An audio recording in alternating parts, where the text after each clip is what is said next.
Friends, జీవితంలో ఏదో ఒక విషయం గురించి మనం బాధపడుతూ ఉండడం సర్వసాధారణం. కొందరు మాత్రం అతి త్వరగా బాధలో నుండి బయటికొచ్చి జీవితంలో ముందుకు సాగుతారు. కొంతమంది పదే పదే పదే బాధపడుతూ జీవితాన్ని సర్వనాశనం చేసుకుంటారు.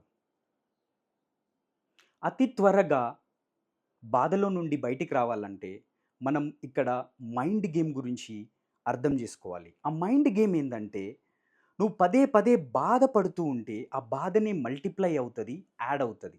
దానికి బదులు ఆ బాధ ఎందుకొస్తుంది? దానికి సొల్యూషన్ ఏంటి? అన్న దాని మీద ఫోకస్ చేస్తే ఆ సొల్యూషను కాస్త యాడ్ అయ్యి, మల్టిప్లై అయ్యి మనం బాధని మర్చిపోతాము. సో, ఇలా అతి త్వరగా మీరు బాధని తగ్గించుకోవచ్చు. ఫుల్ వీడియో కోసం కింద క్లిక్ చేయండి. Thank you.